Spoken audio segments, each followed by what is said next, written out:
Hello everyone, prelim booster के important topic revision के अंतर्गत आज का हमारा जो टॉपिक है इतिहास के सिख धर्म को लेकर के है। देखा जाए तो सिख धर्म को लेकर आपके परीक्षाओं में दो तरीके के प्रश्न मूल रूप से देखने को मिलते हैं, एक सिख धर्म के गुरुओं को लेकर के और दूसरा आंग्ल सिख युद्धों को लेकर के।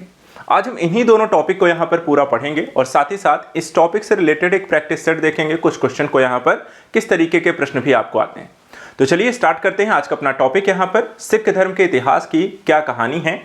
सबसे पहले अगर हम देखें सिख धर्म के इतिहास में तो इसका उदय कहाँ होता है, किस तरीके से इसकी स्थापना होती है और इसका विकास कैसे यहाँ पे होता है, कौन कौन से व्यक्ति इनके साथ जुड़ते हैं, 10 गुरु यहाँ पे कौन हैं।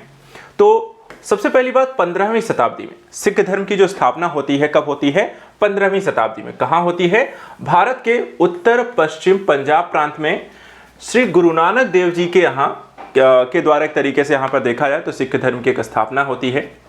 सिख धर्म में गुरु की महिमा पूजनीय और दर्शनीय यहाँ पर मानी गई है और इसीलिए सिखों के 10 गुरुओं को यहाँ पर आपको वर्तमान समय में सबसे ज्यादा यहाँ पर मान्यता मिलती है, एक पूजा अर्चना भी उनकी की जाती है। सिख शब्द का अर्थ क्या होता है, शिष्य। ठीक है, सिख का मतलब क्या होता है, शिष्य होता है और सिख ईश्वर के शिष्य हैं जो 10 सिख गुरुओं के लेखन और उनकी शिक्षाओं का यहाँ पर मूल रूप से पालन करते हैं। सिख एक ईश्वर में यहाँ पर विश्वास करते हैं और उनका मानना है कि प्रत्येक काम में ईश्वर को याद करना चाहिए और इसे सिमरन या सुमिरन यहाँ पर कहा जाता है। सिख अपने पंथ को यहाँ पे गुरमत यानी कि गुरु का मार्ग कहा जाते हैं, द वे ऑफ द गुरु कहते हैं। और सिख परंपरा के अनुसार अगर हम देखें तो सिख धर्म की जो स्थापना हुई किसके द्वारा की गई, ये एग्जाम में क्वेश्चन पूछा जाता है, किसके द्वारा की गई सिख धर्म की स्थापना। तो गुरु नानक के द्वारा की गई, 1469 से 1539 इनका जीवन काल रहा और बाद में 9 अन्य गुरुओं के द्वारा फिर इस धर्म को यहाँ पर आगे बढ़ाया गया, नेतृत्व किया गया। तो चलिए यहाँ पर देखते हैं इन सभी यहाँ पे 10 गुरुओं के बारे में। सबसे पहले एक एक करके यहाँ पर देखते हैं उनके द्वारा जो प्रमुख उपलब्धियां जो कि आपके परीक्षा पे होगी, जो जानकारी है वो यहाँ पर हम मेन फोकस रखेंगे कि इस गुरु के द्वारा मेन यहाँ पे क्या काम किया गया। जैसे गुरु नानक देव को अगर हम देखें जो 15वीं शताब्दी में इनका जो मूल काम था कि सिख संप्रदाय की यहाँ पे स्थापना इनके द्वारा की गई। इनका जन्म स्थान कहाँ हुआ था, तलवंडी पाकिस्तान में हुआ था। और एक क्वेश्चन जो कई बार पूछ लिया जाता है कि बाबर और हुमायूं के समकालीन कौन से सिख गुरु थे, तो ध्यान रखिएगा गुरु नानक देव थे। ठीक है, इसके अलावा गुरु का लंगर यानी कि निःशुल्क भोजन की जो व्यवस्था प्रारंभ की गई वो भी किसके द्वारा शुरू की गई, गुरु यहाँ पर नानक देव के द्वारा। तथा संगत सभा की स्थापना भी गुरु नानक के द्वारा की गई। तो ये इंपॉर्टेंट फैक्ट है जो आपको ध्यान रखना है गुरु नानक देव जी से संबंधित।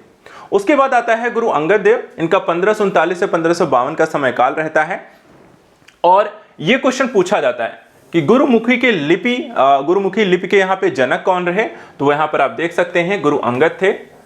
और गुरुमुखी से ही संबंधित एक पूछा जाता है गुरु ग्रंथ साहिब किसमें लिखी गई है, तो वो भी इसको ध्यान रखना है। तो यहाँ पर इनसे रिलेटेड 2 फैक्ट। तीसरे गुरु जो आते हैं उनका नाम होता है गुरु अमरदास। इनका क्रम भी कई बार पूछ लिया जाता है। ठीक है, तो पहले यहाँ पे ध्यान रखिएगा गुरु नानक देव, दूसरे यहाँ पर गुरु अंगद देव, तीसरे यहाँ पर गुरु अमरदास। इनका जीवन काल 1552 से 1574। देखा जाए तो इन्होंने विवाह पद्धति जिसको कहते हैं लवन, ठीक है, विवाह पद्धति जिसे लवन का यहाँ पे प्रचलन प्रारंभ किया।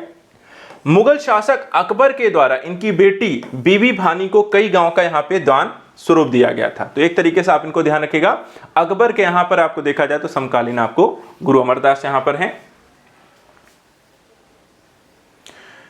इसके बाद अगले हैं गुरु रामदास। गुरु रामदास देखें 1574 से 1581 तक यहां पर रहते हैं और ये गुरु अमरदास के दामाद रहते हैं। अकबर के द्वारा दी गई जमीन पर अमृतसर नामक जलाशय का निर्माण कराया और अमृतसर शहर की यहां पर स्थापना। तो ये क्वेश्चन हो सकता है कि अमृतसर शहर की स्थापना यहां पर किसके द्वारा की गई, अमृतसर जलाशय की स्थापना किसके द्वारा की गई, तो गुरु रामदास के द्वारा। इसके बाद आते हैं गुरु अर्जुन देव। अर्जुन देव को देखें तो 1581 से 1606 तक रहते हैं। 1604 में देखा जाए तो आदि ग्रंथ का संकलन जिसमें गुरु नानक की प्रार्थनाएं गीत संकलित हैं। अमृतसर जलाशय के बीच में हर मंदिर यहाँ पर जिसे स्वर्ण मंदिर कहते हैं, स्वर्ण मंदिर का निर्माण किसके द्वारा कराया गया, तो गुरु अर्जुन देव के द्वारा कराया गया। आदि ग्रंथ को यहाँ पर संकलन करने का काम भी देखा जाए तो गुरु अर्जुन देव के द्वारा किया गया। ये 2 इंपॉर्टेंट फैक्ट। इसी तरह मुगल राजकुमार खुसरो की सहायता के कारण जहांगीर के द्वारा इन्हें मृत्यु दंड दिया जाता है। ये भी एग्जाम में क्वेश्चन पूछा गया है। इसके बाद आते हैं गुरु हरगोविंद देव जो 1606 से 1644 तक रहते हैं।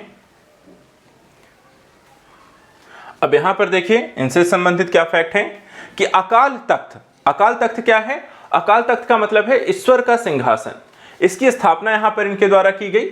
2 तलवार बांधते थे और सिखों को एक लड़ाकू समुदाय के रूप में यहां पे संगठित करने का श्रेय भी इन्हें दिया जाता है।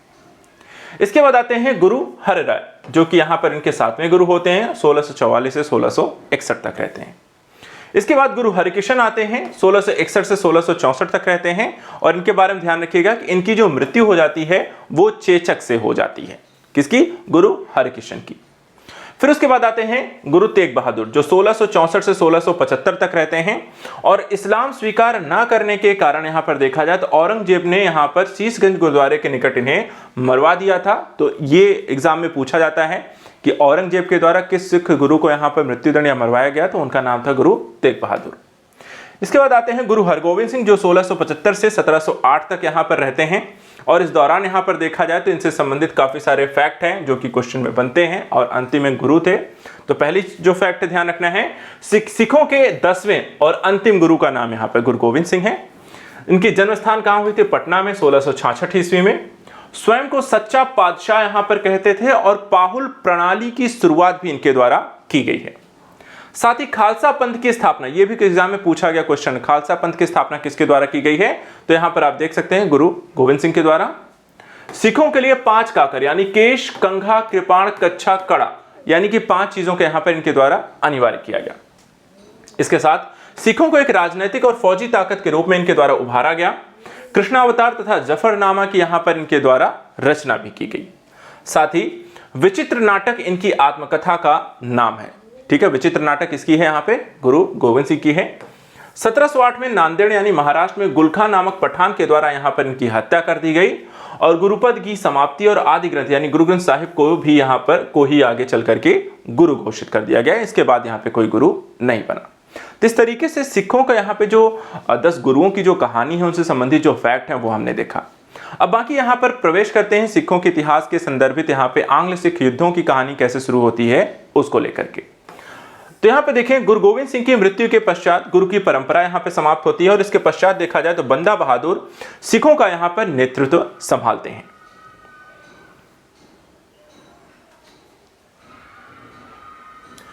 बंदा बहादुर के बचपन का नाम ध्यान रखिएगा, यह पूछा गया क्वेश्चन है। लक्ष्मण दास रहता है। उन्होंने लौहगढ़ को अपनी राजधानी बनाया। 1716 में देखा जाए तो फर्रुखसियर ने यहां पर इसकी हत्या करवा दी। बंदा बहादुर की मृत्यु के पश्चात सिख यहां पर कई छोटे छोटे समूहों में बढ़ गए और 1748 में कर्पूर सिंह की पहल पर सभी सिख समूहों का यहां पे दल खालसा में विलय हो जाता है। दल खालसा को जस्सा सिंह अहुवालिया के नेतृत्व में रखा गया, जिसे बाद में कई मिसलों यानी कि टुकड़ों में यहां पर विभाजित कर दिया जाता है। सिख देखा जाए तो टोटल यहां पे 12 मिसलों में संगठित थे और राज्य के विभिन्न हिस्सों में यहां पर कार्य करते थे। इसी में से एक नाम जो यहां पर आपको सबसे ज्यादा चर्चा का विषय बनता है वो होते हैं रणजीत सिंह पंजाब से। रणजीत सिंह का यहां पे जन्म देखा जाए 2 नवंबर 1780 को होता है। ये सुकर चकिया मिसल से, ये क्वेश्चन पूछा गया है, ठीक है, सुकर चकिया मिसल से यहां पे संबंधित थे। इनके मुखिया महासिंह के घर में इनका जन्म होता है। इनके पिता का एक नाम है महासिंह। के बाद सुकर चकिया मिसल के प्रधान होते हैं रणजीत सिंह, पंजाब के प्रमुख शासक बने और इन्होंने भंगी मिसल के अधिकार से लाहौर एवं अमृतसर को छीनकर लाहौर को अपनी राजधानी बनाया और अमृतसर को धार्मिक राजधानी यहां पर बनाया गया इनके द्वारा। इसके बाद 1809 में देखा जाए तो रणजीत सिंह अंग्रेजों में चार्ल्स मेटकॉफ के बीच अमृतसर की यहां पे संधि होती है और सतलुज नदी के दोनों राज्यों की यहां पर देखा जाए तो इसकी सीमा मान ली गई। रणजीत सिंह ने सुप्रसिद्ध कोहिनूर हीरा अहमद शाह अब्दाली के पौत्र शाह शुजा से यहां पे प्राप्त किया और उसके बाद रणजीत सिंह के बाद उसका अयोग्य पुत्र यहां पे खड़क सिंह यहां पर गद्दी पे बैठते हैं और प्रथम आंग्ल सिख युद्ध होता है 1845-46 में। देखा जाए तो प्रथम सिख युद्ध के समय भारत का जो गवर्नर जनरल था, यह भी ध्यान रखिएगा कौन था उस समय, लॉर्ड हार्डिंग थे और अंग्रेजी सेना का जो प्रमुख था लॉर्ड गफ। सिख और अंग्रेजों के मध्य देखा जाए तो टोटल यहां पे 5 लड़ाइयां हुई, जिसमें सबराव की लड़ाई यहां पर फाइनली निर्णायक होती है। उसके बाद होती है एक लाहौर की संधि मार्च 1846 में और भैरववाल की संधि होती है दिसंबर 1946 से। दिलीप सिंह को यहां पे महाराजा स्वीकार कर लिया जाता है और पंजाब राज्य में एक ब्रिटिश रेजिमेंट यहां पे स्थापित कर दी जाती है। ब्रिटिश सेना को तैनात करते हैं और सतलुज के दक्षिण में सारे क्षेत्र यहां पे अंग्रेजों को मिल जाते हैं। इसके बाद एक और युद्ध होता है जो जिसे हम कहते हैं द्वितीय आंग्ल सिख युद्ध 1848 से 1849 के दौरान। और इसमें अगर हम देखें तो लॉर्ड डलहौजी के शासनकाल में यह युद्ध होता है। चार्ल्स नेपियर यहां पर इनका अंग्रेजी सेना का नेतृत्व करते हैं। फरवरी 1849 में अंतिम रूप से सिख सेना को यहां पर परास्त किया जाता है और मार्च 1849 में पंजाब को अंग्रेजी राज्य में यहां पर विलय कर लिया जाता है। दलीप सिंह को देखा जाए तो सिख साम्राज्य के अंतिम शासक थे, ये एक फैक्ट है जो ध्यान रखना है आपको। और मूल राज का विद्रोह द्वितीय आंग्ल सिख युद्ध से संबंधित यहां पर रहा। अब इससे संबंधित कुछ जो प्रमुख फैक्ट रहे, जैसे 4 लड़ाइयां कौन कौन सी लड़ी गई प्रथम सिख युद्ध के दौरान 1845 से 46 में। तो यहाँ पे जो 4 लड़ाइयां थी, पहली लड़ाई थी मुदकी का युद्ध जो 1845 में होता है। दूसरा युद्ध हुआ था फिरोजपुर का युद्ध जो 1845 में ही होता है। तीसरा होता है अलीवाल का युद्ध 1846 में और चौथा यहाँ पे सुबराओं का युद्ध 1846 में। और इन चारों युद्धों में देखा जाए तो सिख सेना ही पराजित होती है और अंग्रेजों की विजय होती है। तो क्रम से ध्यान रखिएगा, मुक्की का युद्ध, फिरोजपुर का युद्ध, अलीवाल का युद्ध और सुबराओं का युद्ध, ये चारों लड़ाइयां प्रथम सिख युद्ध के दौरान लड़ी गई थी। लाहौर की जो संधि हुई थी उसके यहाँ पे क्या संधि के प्रावधान यहाँ पे रखे गए वो भी देख लीजिए। ये संधि हुई थी 9 मार्च 1846 को। दिलीप सिंह को रात्रि जिंदल की संरक्षिता में राजा स्वीकार किया जाना, सतलज के पूर्व प्रदेश और जालंधर के द्वाब क्षेत्र पर अंग्रेजों का यहां पे आधिपत्य होना, लाहौर दरबार पर 1.5 करोड़ का जुर्माना लगाया जाना, 50 लाख रुपए नगद एवं 1 करोड़ के बदले कश्मीर गुलाब सिंह के हाथों में बेच दिया जाना, सिख सैनिकों की संख्या कम और निश्चित यहां पे कर दी जाएगी, लाहौर में एक अंग्रेज रेजिमेंट को नियुक्त किया जाएगा और अंग्रेजों के परामर्श बिना किसी विदेशी सेना में यहां पर किसी को नहीं रखा जाएगा। तो ये कुछ लाहौर की संधि के परिणाम थे। इसके बाद एक अगली और संधि होती है भैरववाल की संधि जो 16 दिसंबर 1846 को होती है। 1846 में देखें तो सिखों ने पुनः यहां पे विद्रोह किया था और अंग्रेजी सेना ने इस विद्रोह का दमन किया। दिलीप सिंह को पुनः यहां पर देखा जाए तो संधि करनी पड़ी और इस संधि में यहां पर 3 और शर्तें यहां पर जो शामिल की गई वो थी रानी जिंदल की संरक्षिता में यहां पर 1.5 लाख रुपए के वार्षिक पेंशन में यहां पर दिलीप सिंह को स्वीकार एक कह सकते हैं कि संरक्षिता प्रदान की गई। वही अंग्रेजी रेजिमेंट की जो अध्यक्षता में 8 सिख सरदारों की एक परिषद बनाई गई जो शासन की देखभाल करेगी और लाहौर में एक अंग्रेजी सेना रखी जाएगी जिसका अर्थ खर्च होगा वो दलीप सिंह ही देंगे। तो इस तरीके से ये भैरववाल की यहां पर संधि की जाती है। वहीं द्वितीय आंग्ल सिख युद्ध के अंतर्गत जो लड़ाइयां लड़ी गई वो भी आप देख लीजिए 1848 से 1849 के मध्य यहां पर। तो इसमें देखिए 3 लड़ाइयां लड़ी गई। पहले सिख युद्ध के दौरान 4 लड़ाइयां लड़ी गई थी, दूसरे सिख युद्ध के दौरान 3 लड़ाइयां लड़ी गई। पहली लड़ाई लड़ी गई रामनगर का युद्ध 1848 में अंग्रेज विजयी हुई, चिलियावाला का युद्ध 1849 में सिख विजयी हुए और तीसरा गुजरात नगर का युद्ध जो 1849 में और यहां भी अंग्रेज विजयी हो जाते हैं। फलस्वरूप सिख सेना आत्मसमर्पण कर दी जाती है और अंग्रेजों को यहां पर सेनापति ह्यू गॉफ इस समय यहां पर उनका नेतृत्व करता है, उन्हें विजय दिलाता है। तो इस तरीके से यहां पर देखा जाए तो आंग्ल सिख युद्धों की कहानी, आंग्ल सिख धर्म का यहां पर पूरा ये इतिहास है। अब आइए यहां पर कुछ प्रैक्टिस क्वेश्चन देख लेते हैं, एमसीक्यू देख लेते हैं, प्रीवियस ईयर के जो क्वेश्चन आए हुए हैं। जैसे एक क्वेश्चन आपसे मैंने कहा कि खालसा पंथ की स्थापना किसके द्वारा की गई थी, ठीक है। तो यहां पर क्वेश्चन है, ऑप्शन है गुरु अर्जुन देव, गुरु नानक देव, गुरु गोविंद सिंह, गुरु तेग बहादुर। तो खालसा पंथ की स्थापना किसके द्वारा की जाती है?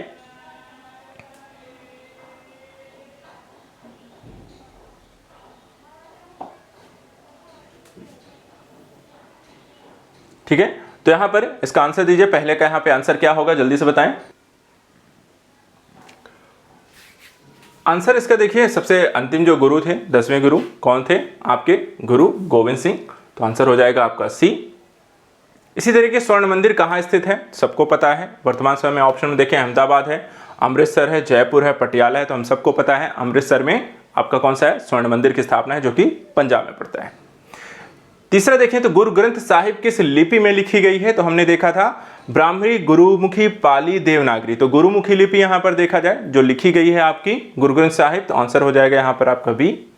इसके बाद एक क्वेश्चन कि निम्नलिखित में से कौन सा सिख गुरु मुगल सम्राट बाबर का समकालीन था?